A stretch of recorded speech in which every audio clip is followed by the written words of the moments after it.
주님께서 여러분과 함께 또한 사제의 영과 함께 루카가 전한 거룩한 복음입니다.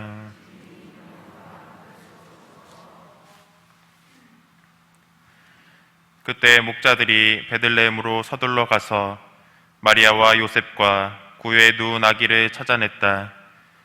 목자들은 아기를 보고 나서 그 아기에 관하여 들은 말을 알려주었다. 그것을 들은 이들은 모두 목자들이 자기들에게 전한 말에 놀라워하였다. 그러나 마리아는 이 모든 일을 마음속에 간직하고 곰곰이 되새겼다. 목자들은 천사가 자기들에게 말한 대로 듣고 본 모든 것에 대하여 하느님을 찬양하고 찬미하며 돌아갔다. 여드레가 차서 아기에게 할례를 베풀게 되자 그 이름을 예수라고 하였다. 그것은 아기가 잉태되기 전에 천사가 일러준 이름이었다. 주님의 말씀입니다. 그리스도님 찬미합니다.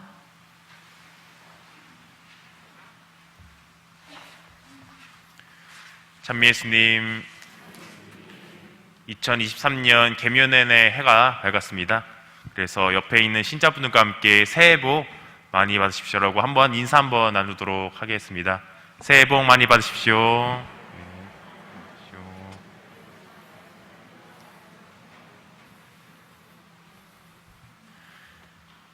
이렇게 새해를 시작하는 이렇게 첫날에 우리 가톨릭 교회는 천주의 성모 마리아 대축일을 전통적으로 지내옵니다.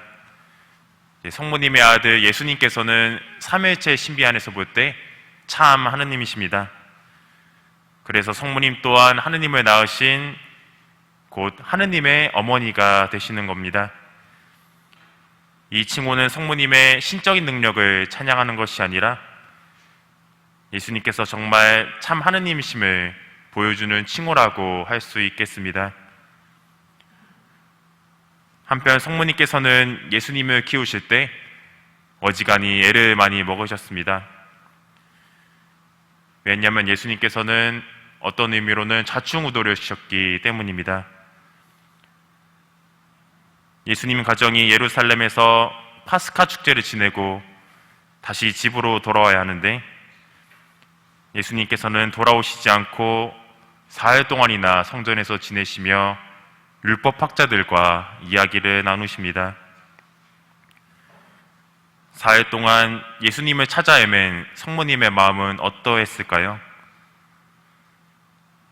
예수님의 부모이신 성모님과 요셉 성인께서 집으로 돌아올 때 예수님이 일행 중에 어련히 있겠지라고 생각하신 것을 보면 이런 적이 한두 번이 아니었다는 것입니다. 예수님의 부모, 특히 하느님의 어머니신 성모님께서 얼마나 많은 고생을 하셨을지 어느 정도 짐작이 갑니다.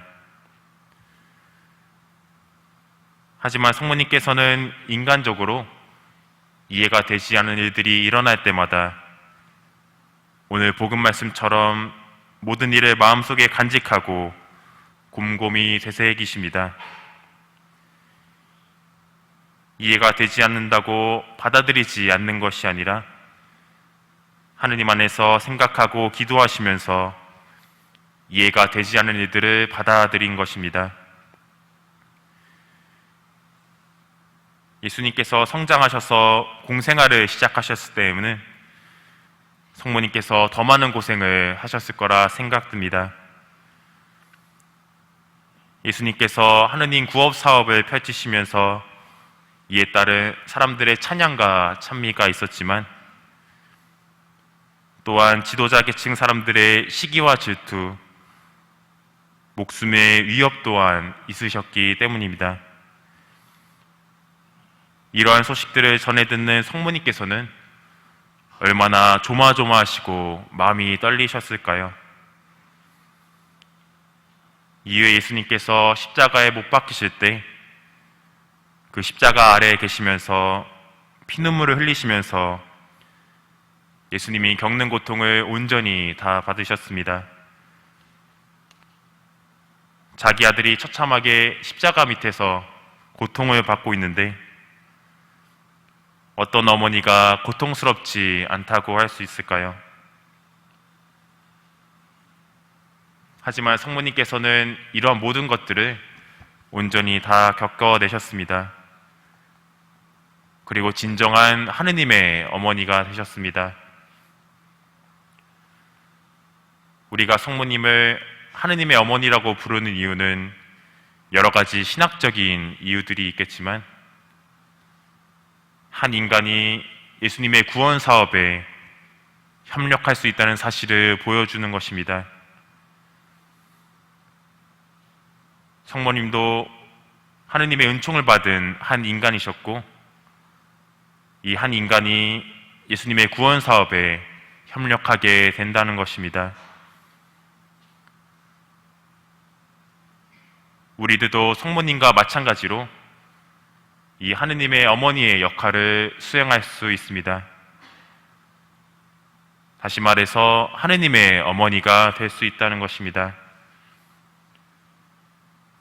이렇게 새해 첫날에 예수님의 미사에 오시고 봉헌하는 것 또한 그 한 걸음을 내딘 거라고 할 수 있겠습니다. 이 한 걸음에 만족하지 마시고 더 앞으로 나아가셨으면 좋겠습니다. 내 주변 이웃들을 사랑으로 대해주시고 이웃들이 나에게 베풀어주는 사랑을 허투루 받지 않는 것이 그 한 걸음을 더 내딛는 거라 할 수 있겠습니다. 이렇게 함으로써 예수님의 구원 사업에 협력하고 성모님을 닮는 참 신앙인이 되셨으면 좋겠습니다. 잠시 묵상하시겠습니다.